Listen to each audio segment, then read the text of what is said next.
Yes, hello everyone. It's a pleasure to be back and share the rest of my death lecture. Oops, sorry, phones, doot everywhere. It's the modern living. We always get disturbed, so I will try not to look at the screen, another screen, and look just at this screen, one screen at a time. So we're going to go through death as a evolutionary process. I mean, for evolutionary astrologers, it's very important to have a very clear and, well, in the way that it goes, how far can you get to have like a clear understanding of death until you actually die. And the irony is that you evidently forget everything about it the next time you wake up again. So it's like this big cosmic joke. And we know from ancient traditions that this problem has been bugging humanity since forever. Death has always been a part of life, and it's also a part of the astrology world. We get clients who are experiencing different aspects of their own death process. Either they are going through some severe illnesses, or they experience death in their near circle, or they will themselves actually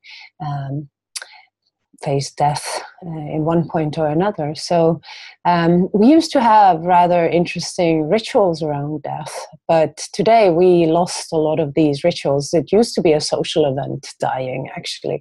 We used to have people mourning. And today we get a little clumsy and we don't know what to ask people. And people get very impatient with those who are grieving. And it is now an individual experience. People tend to go through death and grief as an individual process. And this is why I think it's such an important subject. It's so important for us to open up and talk about death, because we're all going to eventually face it in one way or another. And it is proven by science, nonetheless, that talking about these things actually helps. And that's why I find a lot of my information, and inspiration, how they relate to death in more pagan cultures or in Tibetan culture, to be very comforting, very inspiring, and very liberating. And when we look at death charts, which we're going to do today, a lot of them actually, we're going to see death as a process, not a destined or fated moment. Choices is something that we do every day. If we make choices based, based on some sort of, well, how can we say that, desire, and we're not listening to the gods, we might end up in death. And it was only recently that one person in the community was had a very imminent death of her persona, as she was evidently had made some very, very poor choices.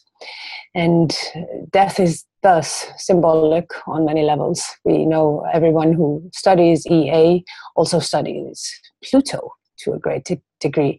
And this is the transformative symbolic death. But today we're going to talk about the actual death, but it's still the same energy, same, different wrapping.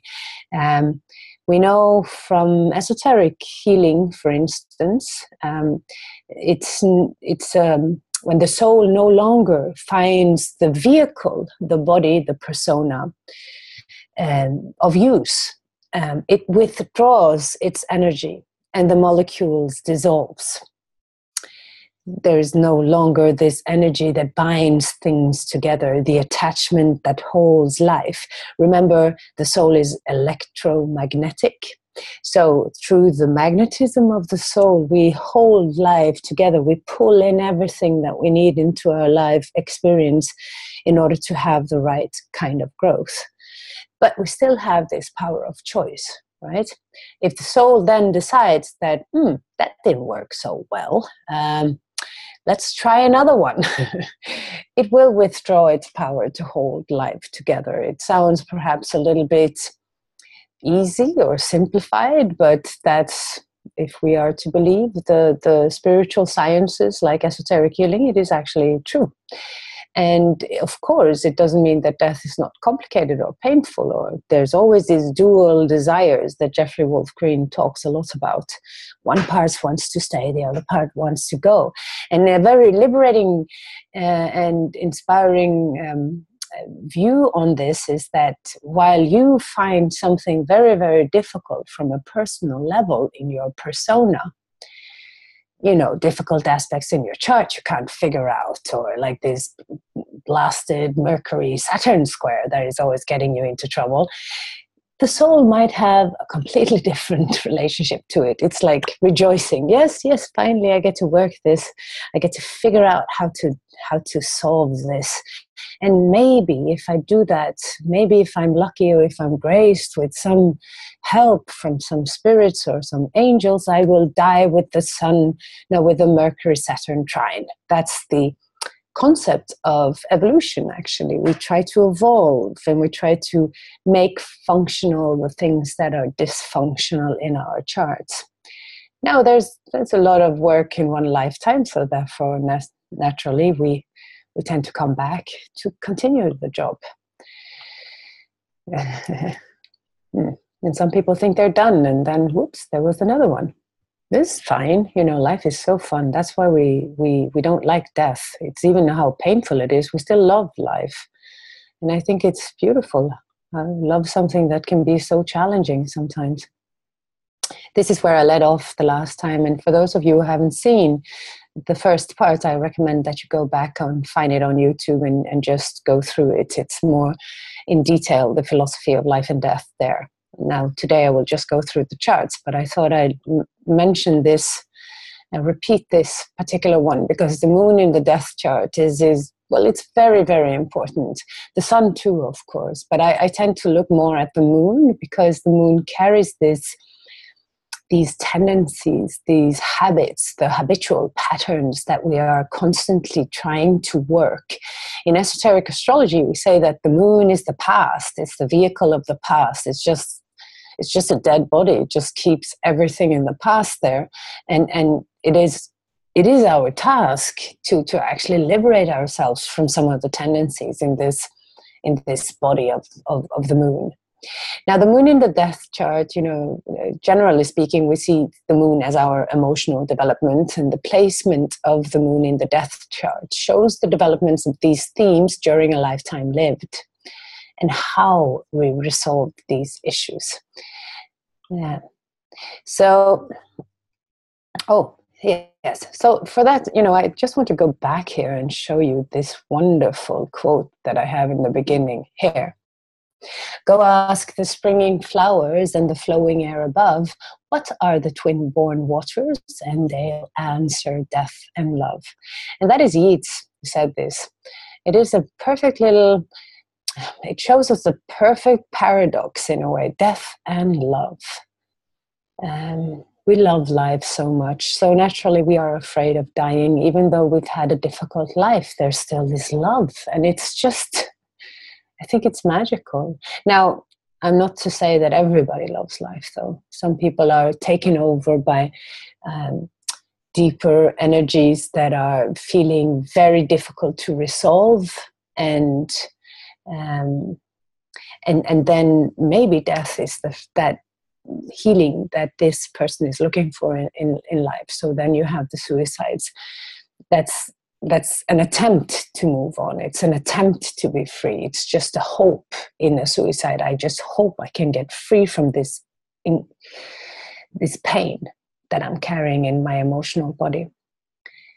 And then it sort of eclipses the love. But for most people, even though we have difficult lives, we still feel this incredible love for life. And I think that's really beautiful. All right, I'm going through these first ones very quickly. Sorry for the wordy length of my PowerPoints. Now here, Yeats, who wrote this beautiful little thing, he was a man he had a very interesting life. He was an author and a poet, and he fell in love with his muse when he was very, very young.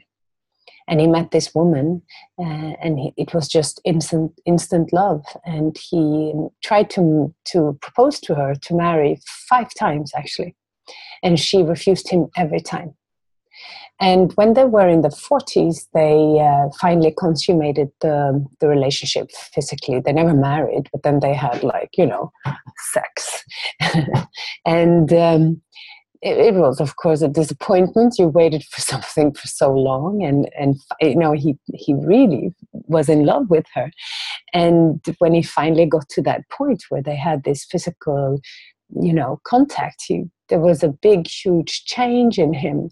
And he later on found a very young woman that he married. He managed to free himself of his obsession with this woman, and he managed to see what she saw. She was a very wise woman. She said, I don't think you really want to marry me. You just want to be in love with me because of, and it had to be this kind of love, this kind of potential.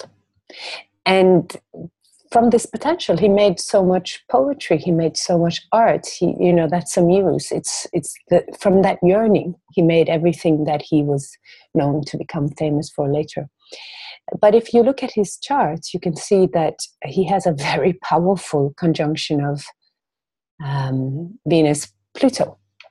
Now that means, he will go very deeply into love, and there will also be these incredible rejections happening in his life, which was he really took it serious, these rejections from this woman.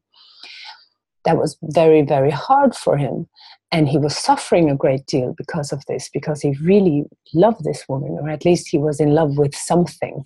We never quite know. And you can see that, from an evolutionary point of view, there is a lot of energy around his love life for this man.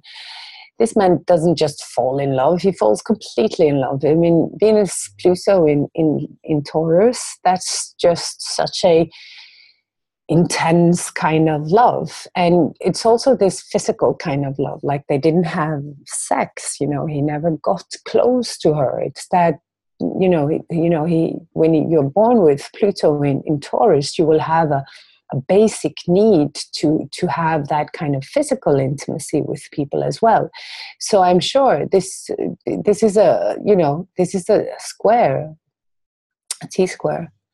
And I'm sure for him it was very, very, it's forming a lot of his life. And we can see this in his actual life as well. I mean, it took years and years and years before he got over the obsession. And you can also see he has a big, huge relationship karma going on with Saturn conjunct the North Node in Libra. This is very important for him to resolve in this lifetime so that he can move on and free himself of these tendencies. So, thank goodness he has a Uranus Sun conjunction, so he comes in with a lot of intelligence, enough intelligence to actually solve it. And eventually he was liberated, of course. It's funny, he was born with Uranus opposing Jupiter here, which is the current zeitgeist. So for his death chart, how did that go? Let's go show. Here's his death chart. I will write. And look at that. There's been some evolution. So what happens at his death is that he has his wife there. He dies with 2 women around him. And he dies after he actually receives the Nobel Prize in Literature, which solved all his economical problems. We can also see this with Taurus, Venus, Pluto conjunction. There's some issues with economy in his chart. He's an artist. It's that feeling of worthiness, of not being good enough, especially for this woman who refused him and later on went to marry somebody else who evidently were, better off. But he eventually got the Nobel Prize in Literature. He was his talent was recognized by before his death, which isn't always the case. And you can see, he dies. Saturn is in Aries. It's on its midway point to an opposition with his natal Saturn. That's also a very clear indicator of a transition. What kind of transition, we don't know. So we can't look at Saturn in a chart and say, oh, you're going to die. Doesn't work that way. But we know there's some sort of transition going on. It's time. Saturn says it's time now. And he dies, well, it's very interesting. He dies with the sun in Aquarius in the 8th house. And he's born with Sun Uranus in the 5th house.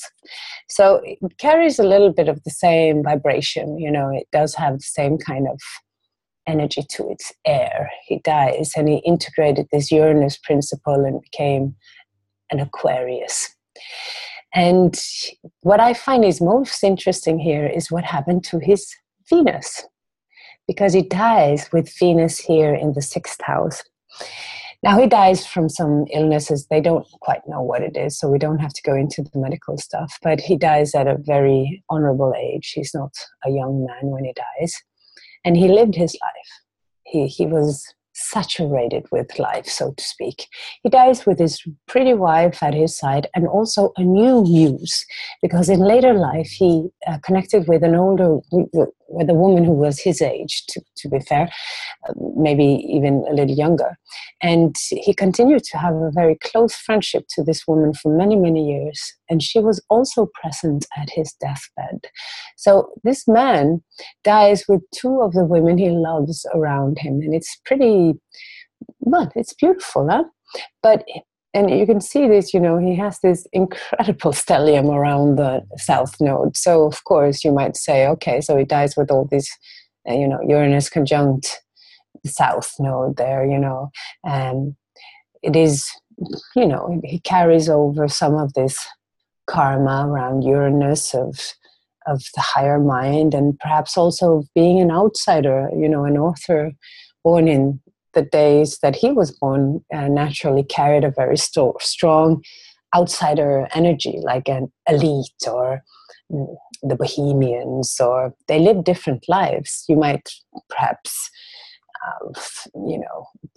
think that he would, if he reincarnated again, he might be reincarnated with Uranus on the south node, carrying the same genius with him, carrying the same outsider rebellious streak that made him the author that he was.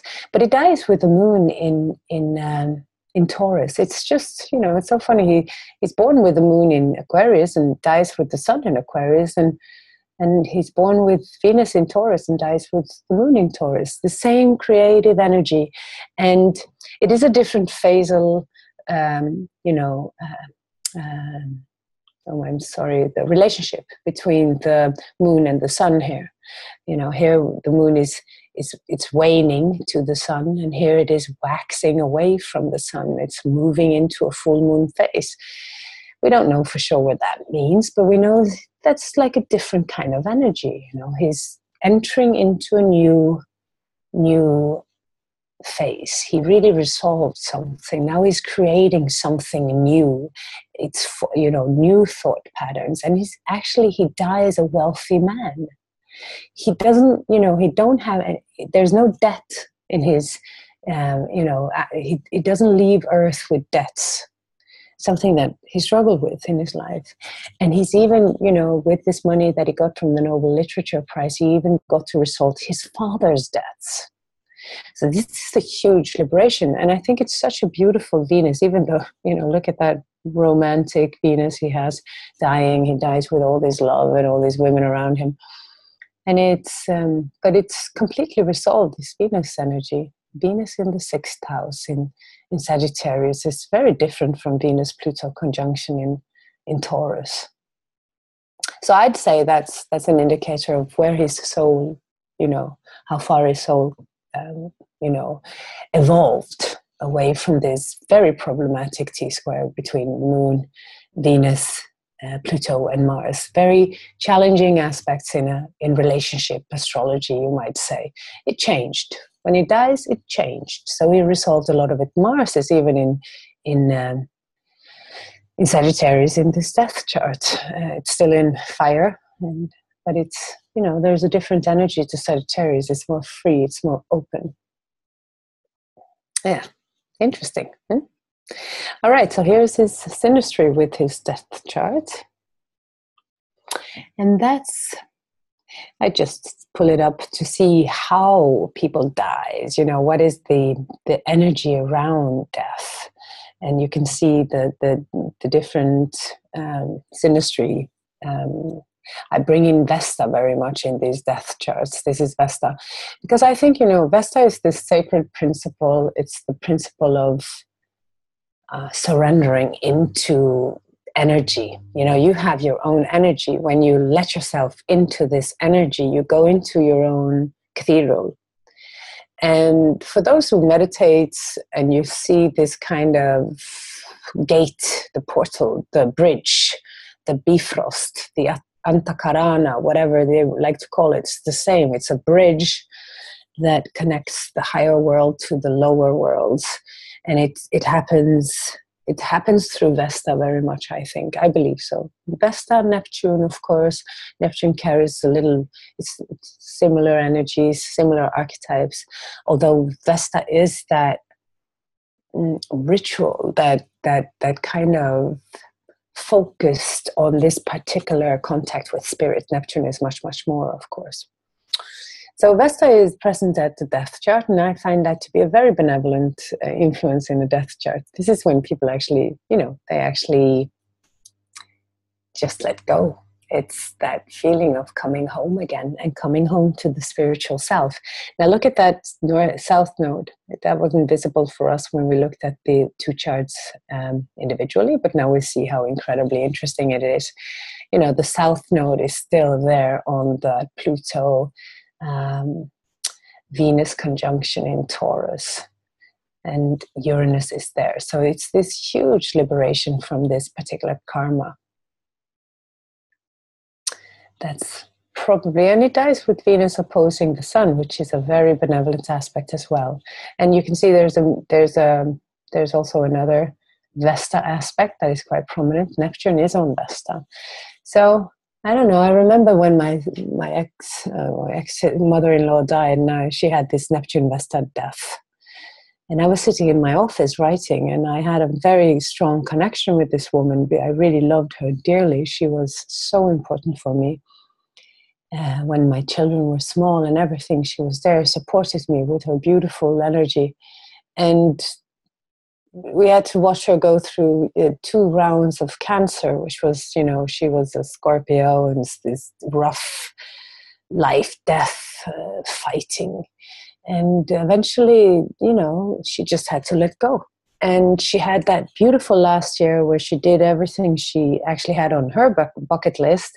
And it was so beautiful to watch. She made complete peace with death. She was only 59. And she said, it's just my time. I'm just going to go. I'm going to meet my savior or whatever. She was very religious, and not in a normal Protestant way, but she was a Steiner, Rudolf Steiner kind of woman. And she had all these Steiner philosophies with her. And she really, really went into it. It was beautiful to see. And the moment she died, the sun crosses her Neptune. And it was like 1,000 angels lit, I noticed the energy that came through my office when she died. It was beautiful. That's the most incredible, it was just beautiful.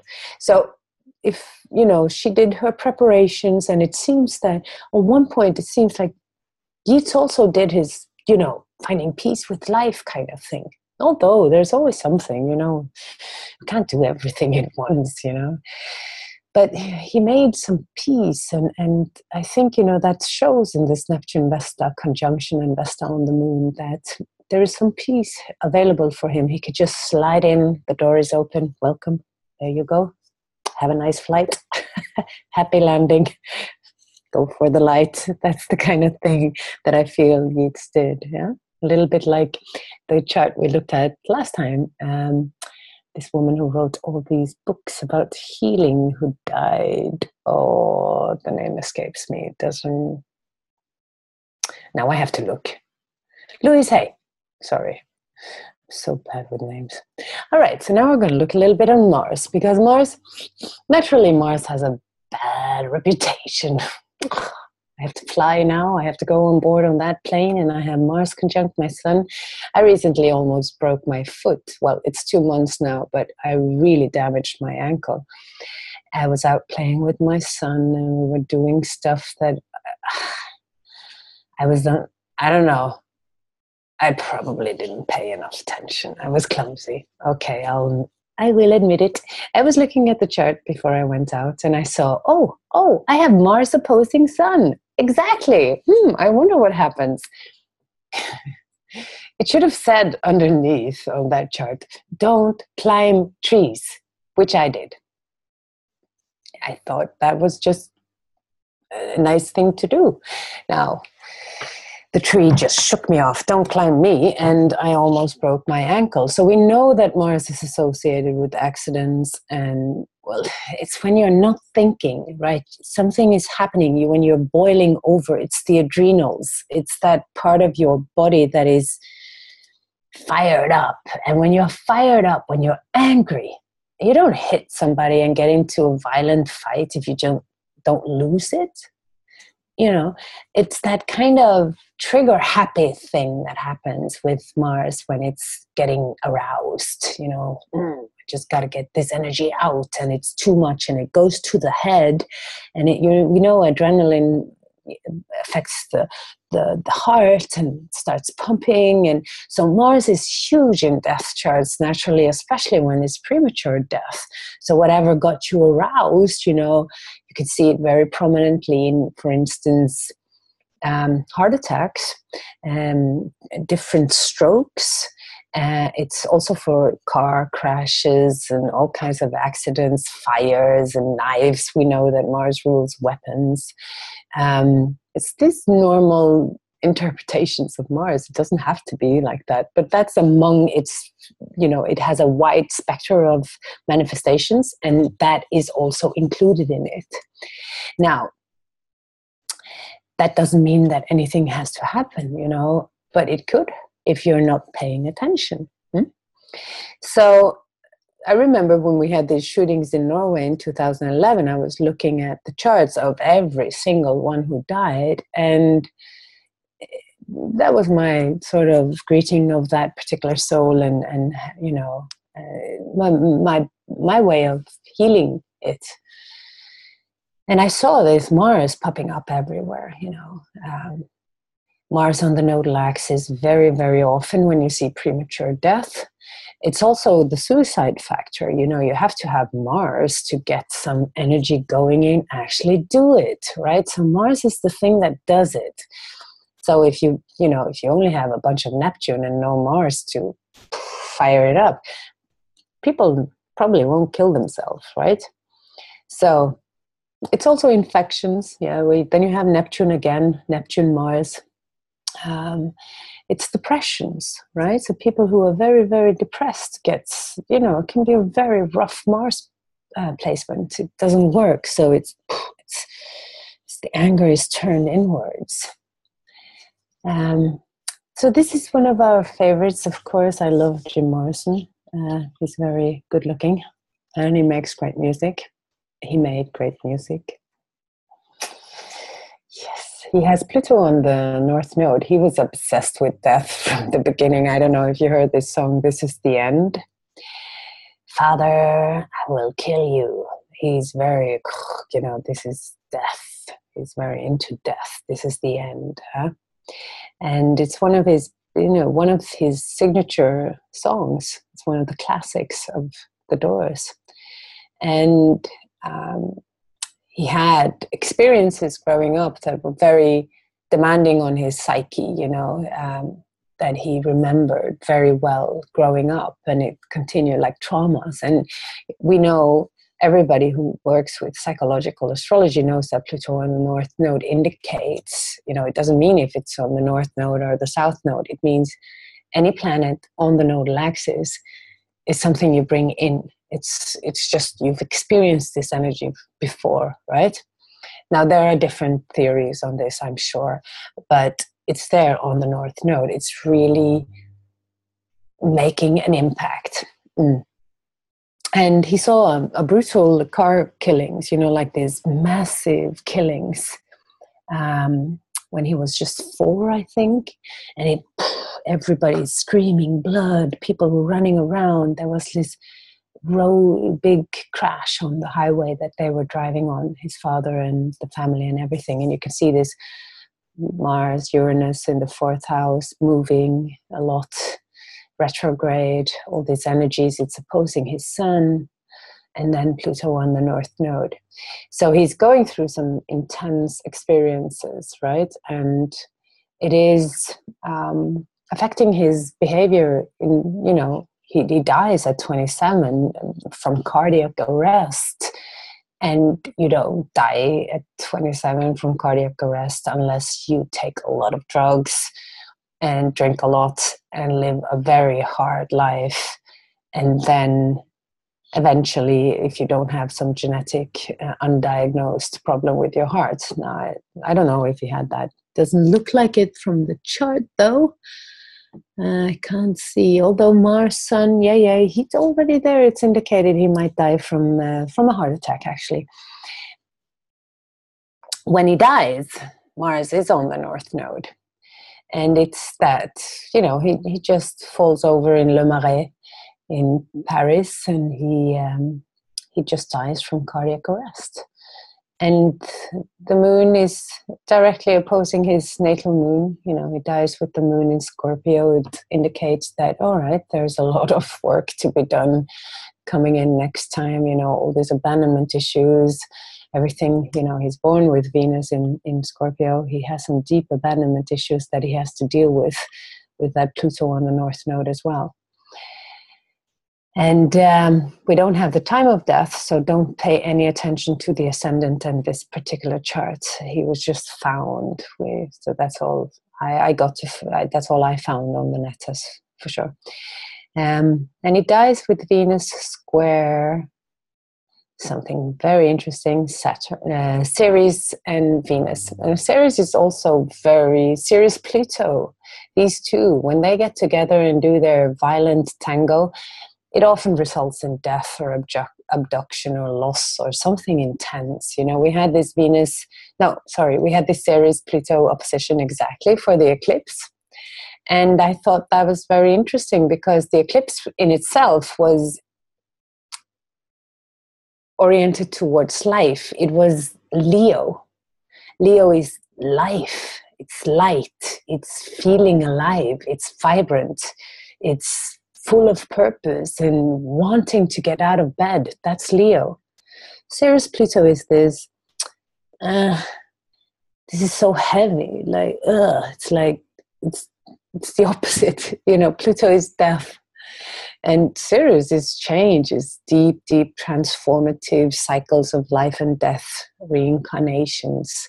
So when they get together, you see often a very strong change is happening, this deep trauma that is happening to the soul. So he dies with some traumatic experiences.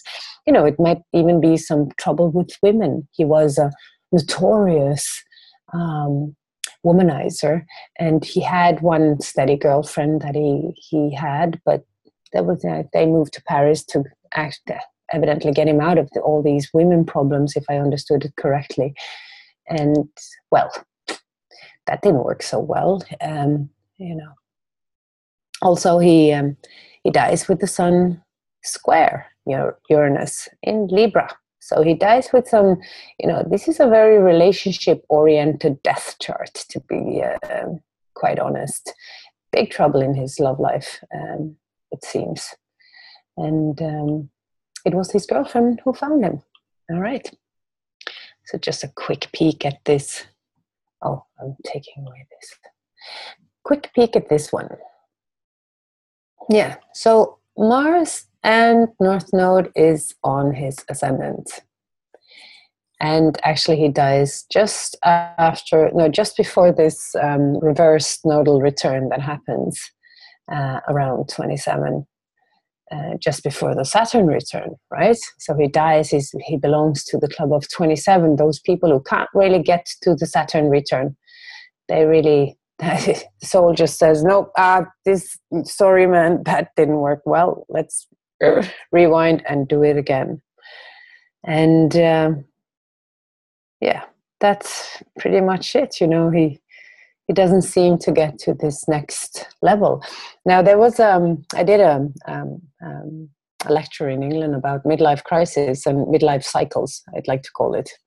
And there was a man there. We never got to the second Saturn return. And there was a man there who was in his second Saturn return. And he was a little like, ugh, he felt a little snubbed. I didn't get to that point. But we talked a little bit afterwards. And he said, I discovered that the second Saturn return is like you come to, you know, like a road light. And Saturn will show you if you get green or if you get red. And I thought it was a very nice description of Saturn and Saturn's cycles. Am I good to go? Yeah? No? Do I have to stay more? What? I have to do even more homework? Shit. I can't, please. Oh, just please let me pass. No. Cannot pass, sorry, have to do the groundwork, have to do the basics, and then we can move along. So that's a perfect description of Saturn. And, well, Saturn entered into Gemini in this chart, but it doesn't make it up to Gemini. It doesn't make it to the placement where he has it natally. But it's still there. It's coming home. And you see, you know, Venus is on the Saturn. You know, it's this relationship chart when it dies. And he dies with the South Node in Leo. Yeah.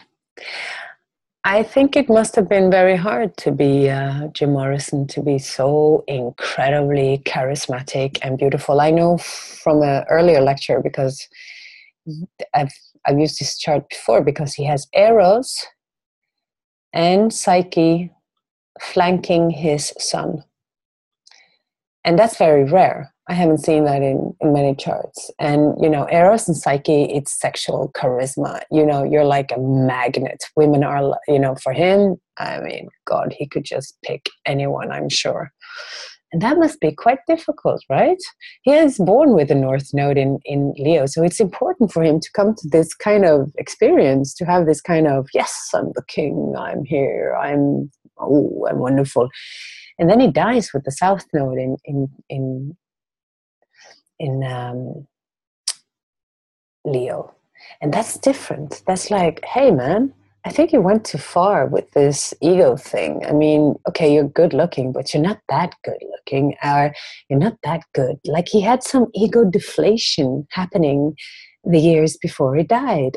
Maybe he didn't even like himself. Maybe he thought he was like pathetic, because in a way it is a little pathetic to just live by the glamour and the glitz, right? And maybe he wanted more, and he dies with this beautiful North Node in Aquarius. It's the higher mind, and he's born with this radical principle of the higher mind. He was a very intelligent man, and I'm sure he had a very sharp inner voice, always ready to criticize himself, always ready to kill himself with his own inner critic. And this might have been a little bit of what got him into the trouble in the first place. Like, his mind was constantly working. If you have Uranus conjunct Mars opposing the Sun, you're never rested mentally. Always something going on in your head, and quite destructive emotionally as well. So, and you see the moon is squaring his nodal axis. He dies with the moon squaring the nodal axis, both ends. Huh? That's pretty intense. So there's something with him. When he dies, he's not emotionally in peace. You don't die from a heart attack being emotionally in peace. You're agitated. There's something. Something is pulling in your. It's pulling you out of balance. Yes. But thank you for the music. For God's sakes, he was a marvelous musician. All right, so Pluto. Pluto is also one of these unpopular planets. I once read in Liz Green was my first teacher. And this Jungian astrology is very interesting. That was the only thing available before I found the Pluto books from Jeffrey, which was like not so long after, though. But I wrote, I have Saturn conjunct my South Node. The first book I ever really read astrology in astrology was, of course, Saturn and A New Look at an Old Devil. And she says about Saturn and Pluto there that who would want a friend like Pluto? Saturn and Pluto are the only two planetary principles that are friends, but who would want friends like that? That's what she writes. So nobody likes Pluto, evidently. I think, we're going to see Pluto go direct tomorrow, actually. It's a big thing, huh? Lots of release will happen. Pluto is wonderful. It kills everything that stands in the way of the soul. But we don't like it, of course, because we have to let go of our attachments, and that we are not very fond of on Earth. We love to hold on to things we consider safe and secure. So death, when we experience death through Pluto, which is like this, oh God, now Cancer comes and it's going to squeeze you out of life. You can't stay here. You're going to be so full of pain, you're going to want to beg me to come and take you. Now, it's the symbol of death is Pluto, but it's these experiences that take you to the brink of death as well. So you have to make a choice. Do you want to stay or do you want to go? Very often, and I remember this when I started giving healings back in the 90s, it's like I had this experience when I was giving these healings, like I got this definite feeling that these people wouldn't want to be here. They were like, come on, make up your mind. You want to stay? You want to go? That's how I wanted to ask them. I did, of course. That caused a very deep reaction because it was the existential question. Do you want to stay or do you want to go? So it's that dual impulse again. I think he's a genius, Jeffrey, that can intuit this incredible, complicated existential battle that we have with the fallen angel and life and all the destruction. It's like we come here to to be quite dark. Well, when we start breathing, we start rotting. That's the beginning of death. It's so incredibly poetic and at the same time so raw. So I understand why it's it's difficult. All right, so Ceres too, I'm just bringing in her. She's grieving loss, changing of the season, and also this involuntarily. Do I have to let go now? And she's also the suffering. And now Oscar Wilde, in his last letter to the world from his prison cell after he was imprisoned by a father of a lover that he had for a very long time, who evidently didn't like him and thought that he had taken his son into the sins of homosexuality, had him imprisoned. And he wrote this De Profundis. It's a beautiful letter. Suffering is one very long moment. That's Ceres. We cannot divide it by seasons. We can only record its moods and chronicle their return. With us, time itself does not progress. It revolves. It seems to circle around one center of pain. Evidently a guy who was not going so well. We can look at his chart, by the way. I have his chart. Since we were here, yes. So, this man, Oscar Wilde, you probably know him. He's probably one of the most well-quoted authors of all time. We can always find a genius Oscar Wilde quote somewhere. He wasn't exactly enjoying lots of social success when he died. People loved him, but he was shunned. He was gay. I mean, he was an outsider. Again, look at that. Saturn in Gemini, same as Jim Morrison. All right. Must be popular with authors. Oh, well, incarnate when Saturn is in Gemini. That might do me some good. All right, so he's born with this very Venusian chart, huh? Very, and sexually very intense chart. Sun in the second house, South Node in Scorpio. He comes in with a lot of deep passions and a lot of deep traumas, huh? And the moon squares his nodal axis, and that Uranus up there in the 9th house. his intelligence, but also his outsider problem. This man dies from meningitis, and the ruler of his sixth house is Aquarius, and meningitis is a Uranian disease. Anything, that affects the brain. This is his death chart, and he dies with Sun Uranus. He's not very liberal, of course, he moves, he escapes to Paris, and he lives only 3 years after he escapes, not out of prison, he's released out of prison legally, but he escapes from the socialites of his life and moves to Paris after his release, and he's there very poor, very broken, very down, deceived. His boyfriend sort of got very hurt by the Profundis, the letter that he wrote, and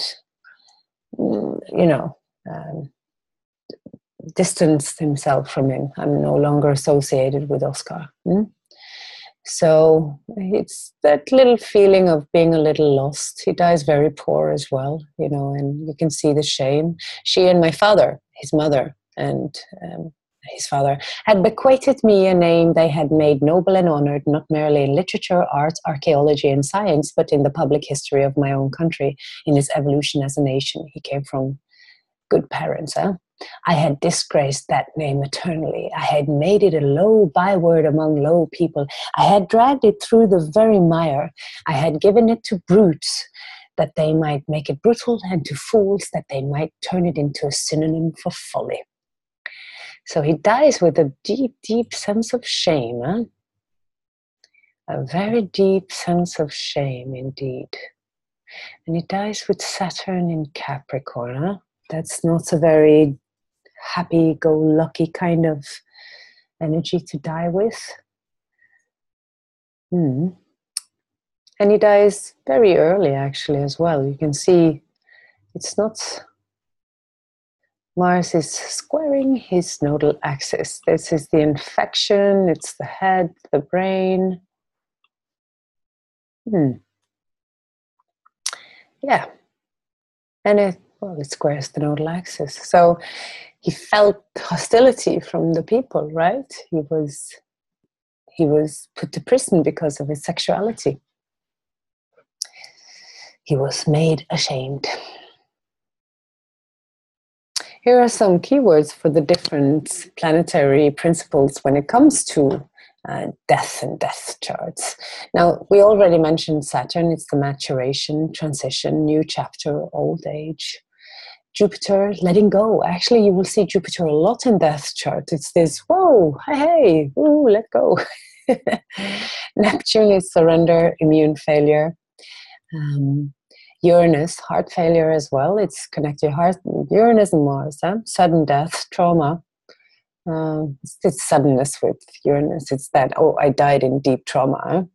You can see this a little bit in the chart of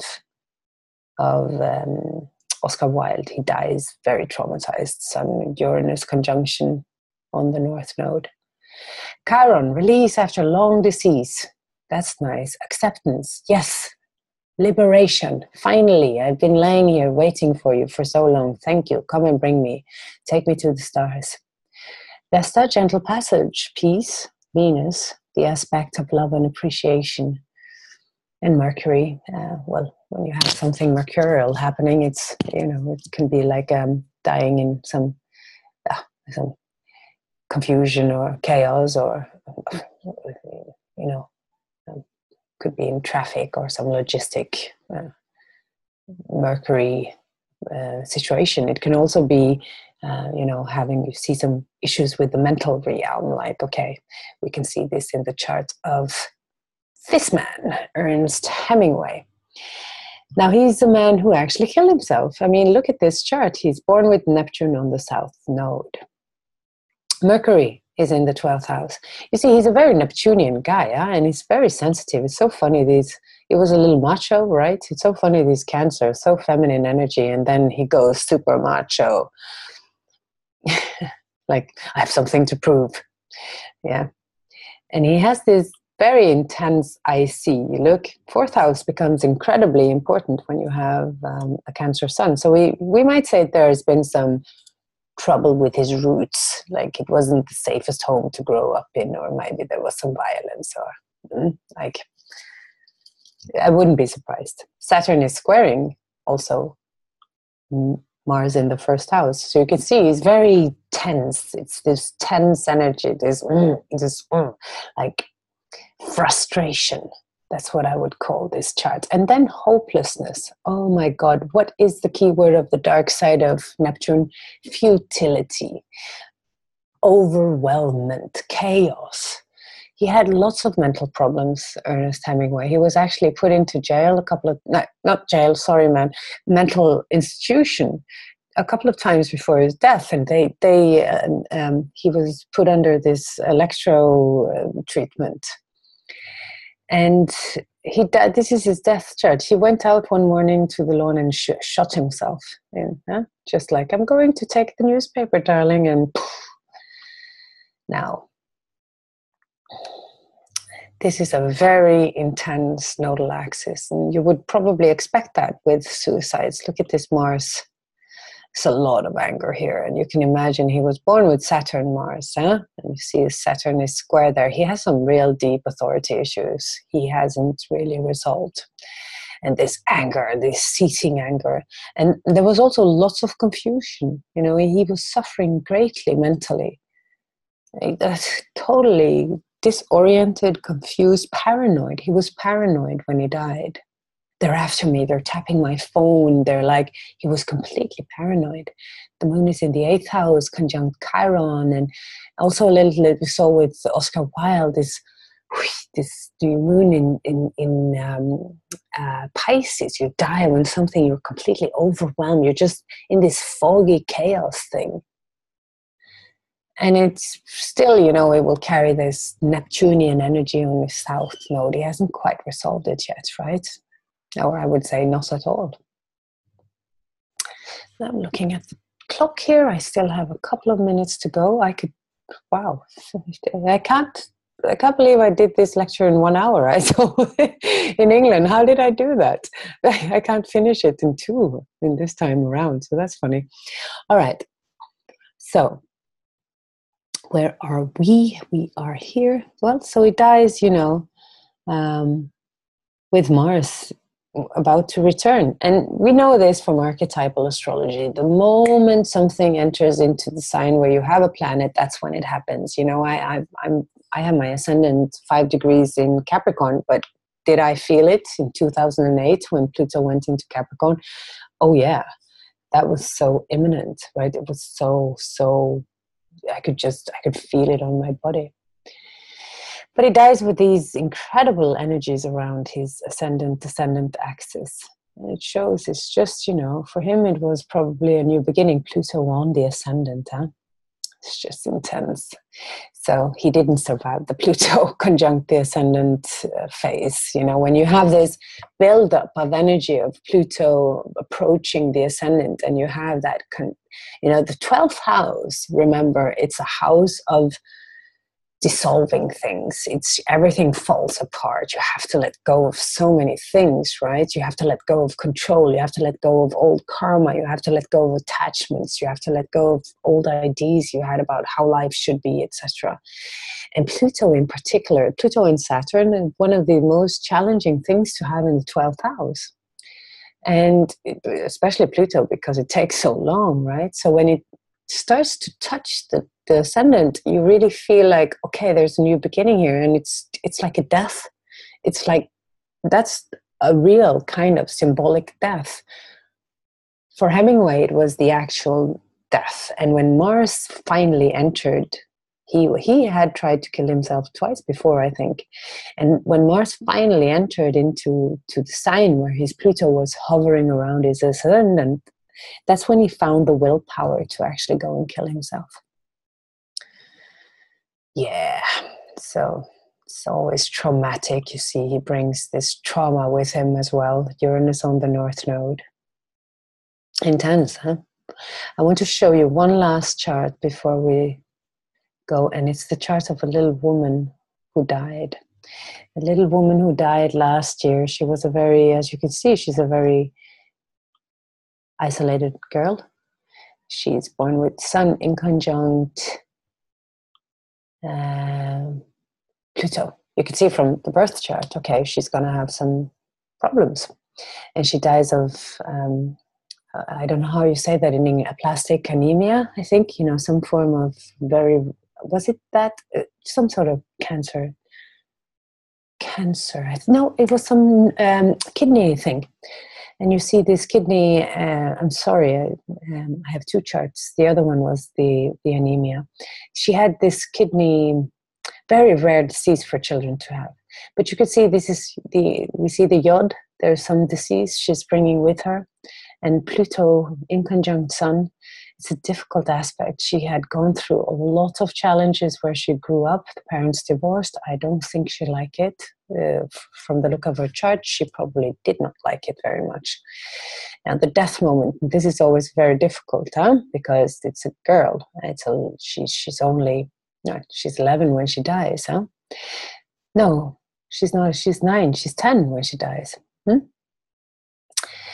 And as we can often see with these premature deaths as well, this is just, she fought this cancer for 4 or 5 months, not sure how long.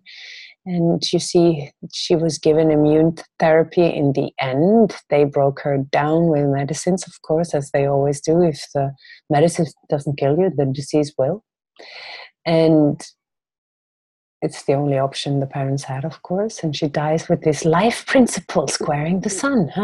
She's born with a very challenged life principles in conjunct Pluto. Where's your will to live? And she dies with the same, I just want to be free. I don't like this life. I mean, people born with the sun in the 12th house, they're not comfortable on earth as people with the sun in the 6th house. They love being here. Work, work, work. People with the sun in the 12th house, they need to be artists and stuff. And I know from her parents that, she spent a lot of time doing her clarinets and doing her music in her room. And she played alone for hours and hours and hours. That's the kind of girl she was, And she dies with this congested, all the unexpressed energies that she carried over to the other side. I just wanted to show you because it's important. Sometimes we deal with death with kids as well. We can't predict their death moment. But it is, sometimes interesting to just take a look at. She gained some freedom, at least.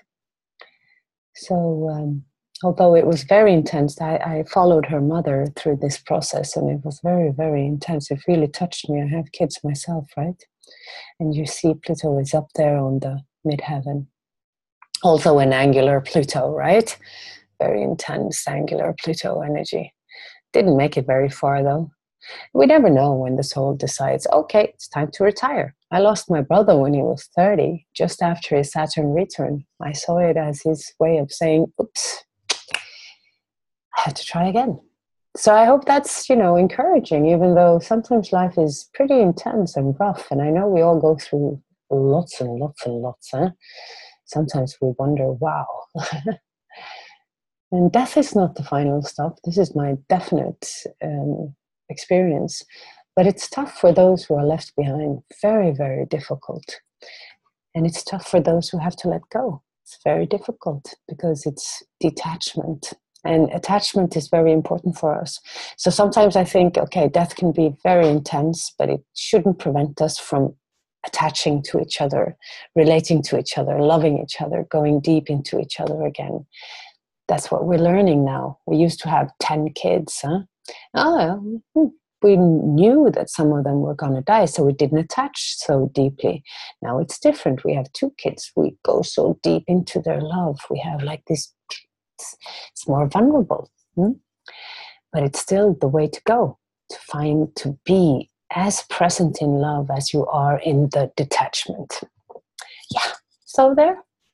I will now end my monologue of death and living, and hope that you found some inspiration. And if I scared you to death, I'm sorry. If you have any questions, you're free to email me at sol@solvit.com or find me on Facebook. I would love to hear your stories if you have something to share. And if not, I wish you a beautiful day. Yeah. Thank you for listening. Okay, thank you very much, Sol. That was incredible. Thanks so much. And thanks from all of us. You're welcome. Thank you. Thank you. Thanks, Sol. Sol. See you on Sunday. Thank you, Sol. Oh yeah, see you on Sunday, guys. Yeah, Jupiter, more death, more death. I hope I survive this. Ciao, Bellas.